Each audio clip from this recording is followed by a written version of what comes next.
Good afternoon. My name is Jose Santiago. I'm the media manager here at the Glendale Police Department. We want to first start off by telling you all thank you for your coverage on this announcement today. It is a major announcement for us here at the Glendale Police Department. I want to start off by saying that there's a lot of mixed emotions with this particular announcement that we're having. We are happy, and at the same time, we're hopeful that we will be able to supply this family a little bit more closure. With that, I would like to tell you that Alicia Navarro has been located. She is, by all accounts, safe.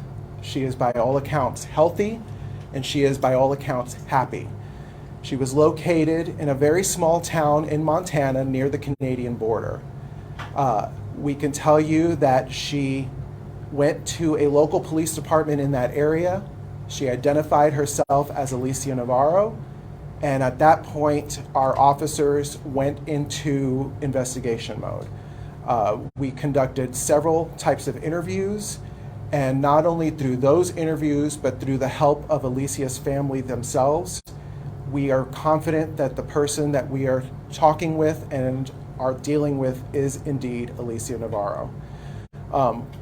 I can't even begin to express to you all the pride that I personally have in the men and women here at our police department. Since her discovery, our men and women here have been working tirelessly around the clock to not only bring closure to this family, but to make sure that Alicia gets everything that she possibly needs. I'm also going to bring up Lieutenant Scott Waite. It's his team that has been leading this investigation. He will have a few words. Thank you, Jose. Again, Lieutenant Scott Waite, Glendale Police Department. I don't think you could put enough words in the joy that we feel knowing earlier this week when we received a call that Alicia Navarro had identified herself to police officers in Montana. Not only the relief and joy for us, for Alicia, for her family, and for our community. There hasn't been, I think, anybody that hasn't known this investigation that hasn't put themselves in the same spot as Alicia, her family, and the emotions that they must be going through, not only back in 2019 when this occurred, but in the last few days.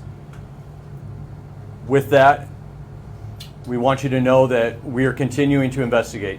We immediately responded to the area, and with the help of the United States Marshal Service, as well as the FBI, we've been able to continue this investigation, to make contact with Alicia, to reunite her with her family, and only begin to put together the puzzle, which is her disappearance and her returning. I would ask patience, not only for us as law enforcement in this investigation, but patience for Alicia and for her family. We can only imagine what she's going through mentally, emotionally, as well as her family. And as much as we'd like to say this is the end, we know this is probably only the beginning of where this investigation will go, and that we will continue to work with our state, local, federal partners, and even across state lines to make sure that Alicia has everything that she needs, that she's taken care of, that her family is getting the help that they need, and that most importantly, that this investigation is completed thoroughly and done correctly. Thank you. Just to quickly echo what Lieutenant Waite just said, this case is far from over. We do have the resolution that we have located Alicia, but there's still a lot of questions that will still need to be answered. There's still a lot of investigating that not only our employees have to do, but as well as these other partnering agencies. So once again, we are asking that you all have patience with us. We will supply information as it becomes available. And we also have a message from Alicia herself, who is asking for privacy. This has been a traumatic situation for her, as you can imagine, but she is looking to be able to move on in her life. She's looking to build a life for herself, and she's asking for some privacy and patience as well. With that, we will open the floor to questions. Was she with anyone? Right now, we don't know if she's been with anyone for the length of time that she's been missing. We're still investigating that actively. We can tell you that when she showed up to the police department, she was by herself. She's been by herself each time, and she's been cooperative. As you put these puzzle pieces together, are you thinking that this was a runaway situation, a possible kidnapping, or are all options kind of on the table? We certainly don't want to eliminate any options. From the statements that she made, this started as a runaway situation. She reiterated as much. But there are, of course, more dynamics at play as you start to put together the puzzle. I would say that all options are on the table, and we will not discount anything until we've done a full and complete investigation. And also, I want to point out that we have Phil Bates with the FBI here that is also willing to answer any questions that you might have. How old is she currently? She 14 at the time? She was 14 at the time. She is getting ready to turn 19, so she's currently 18 years old. She went missing in the middle of September of 2019, and her birthday was a couple of days after she went missing. How did she get to Montana? We don't know yet.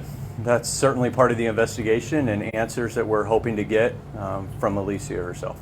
I'm sorry, how old is she now? She is 18. She's getting ready to turn 19 in September. Did she show up to that police department alone? Was she with anyone at the time? Yeah, so when she came to the police department, she did come alone. As our detectives and as the local PD up there have talked with her and met with her, she's always been alone. Did you say the name of the town that she went to? At this time, we're not going to release that information, not only out of respect for Alicia and her privacy, but this is a very small town. We can tell you that it is close to the Canadian border. It's about 40 miles from the Canadian border in Montana, and they are working alongside us to help resolve all the questions that we have in this case. So out of respect for the investigation as well as the respect for Alicia's privacy, we're withholding that. Is anyone facing charges currently, or could anyone potentially face charges? I mean, there's always the potential that somebody could face charges. As this investigation unfolds and we get more clarification on what happened to her, that's certainly a possibility. But I can't say that there's anything imminent or pending at this time. You mentioned she turned herself into a police department. Would that be Montana? She was in Montana, and turning herself in is a strong statement. Sorry. She showed up to a police department. She identified herself as Alicia Navarro, and she basically asked for help to clear her off of a missing juvenile list. She, by all accounts, went on her own free will. She is not in any kind of trouble. She's not facing any kind of charges. She is not being held anywhere. She is coming and going at her own free will, and she has been extremely cooperative with not only our folks, but our federal partners as well. Does she want to come back to Arizona? I still think it's really early in her healing process as to where she wants to stay, and that's certainly up to her, and we will help her in any way possible to make sure that she is in her best situation and the most comfortable that she could possibly be. I know that her mom has been searching for her since she went missing. You said that you were able to reunite her family and her. Were you there for that? Can you describe what that was like? Emotionally overwhelming, not only for the mother, but for Alicia herself. With respect to the family, I'm not going to go into specifics on how that reunification was done, but I can say for everybody involved, including the detectives, it was extremely overwhelming. Which family members were there for that reunification? The first notification was to her mother, and that was the first notification and I would say reunification that's happened. Did the investigation ever indicate Montana? So throughout the last few years, there's been a lot of tips, leads, citizen upon citizen who's wanted to help with this investigation. And I can tell you that each tip and lead were looked into. As to specifics, where there were any in Montana, I would have to look back and see. But I know that there are some that spanned across all parts of this country. I know it's early, but like, was she staying with a friend in Montana? Where was We she? just don't know the answer to that question right now. Right now, those are some of the questions that we have. She's overwhelmed. She's overwhelmed. She realizes that there's been a lot of attention on this case. She is very knowledgeable as far as that's concerned. Right now, her priority is to work with us. She wanted to talk to her mom, and she wanted to make sure her mother knew she was okay, and we're taking it day by day, step by step with her. It's important to tag along to what Lieutenant Waite just said. With this case, there were literally thousands of tips that would come in on this case. This has been going on for nearly 4 years now, and every one of those tips, every one of those possibilities were looked into, investigated, and we're just happy to say that she did indeed come forward, and we feel very strongly that this is Alicia. I know she had left a note before she left. Do we know that, or can we confirm that she did indeed leave her house voluntarily? From every indication that she's given us, and again, it's very early in the investigation, and I need to stress again patience and that it is early, but every indication she's given us so far is that she willfully left her home, her own free will and choice. Now, the dynamics surrounding that decision are obviously something that we're looking into. I know we have an FBI representative here. I don't know if he wants to share his role in all of this. And this is Phil Bates. As with every missing juvenile case, the FBI assists our state and local partners with intelligence gathering and with other resources as necessary. And this is no different in this case. We provided support to the Glendale Police Department and will continue to support both here in Arizona and in Montana. What are the next steps in a case like this? Obviously, she's safe and happy and healthy. At this point, no indication that anybody is being charged with any sort of crime. But what are the next steps? What does your investigation look like from here? Complex. It's multifaceted. There's two parts to it. In any investigation like this, there's a criminal element. Of course there is. We want to search and find the answers. If there was any criminal intent behind it, certainly not from her, but from others involved. And then there's also the assistance side of it. To us, she is a victim, and we need to provide services to her, whether that be mental or just health-wise, or just helping her get her life back in order. So there's certainly a lot of different things that we want to make sure, not only for Alicia, but her family, that we cover all the steps that we can. Did she need medical attention after she turned herself in, or she showed up at the station? I can say that she didn't require any immediate medical attention or any medical attention since we've been with her. Again, I think Jose stated well, she seems happy and healthy to the extent that she can be, given the circumstance. But that's certainly something that we want to help provide for her and make sure that if she hasn't seen a doctor in the last few years, that those are things that we are able to provide for her and make sure that she has everything necessary to really move on with her life and enjoy the rest of her life. Was there any social media involvement, things that we did speak on when she first left, that somebody probably did speak to her and convince her to house through social media? Could that be the case? So that's part of any investigation. That was obviously part of the initial investigation. The family was very supportive and cooperative in providing whatever information that they had as to her, we'll call social media fingerprint, and what she was using.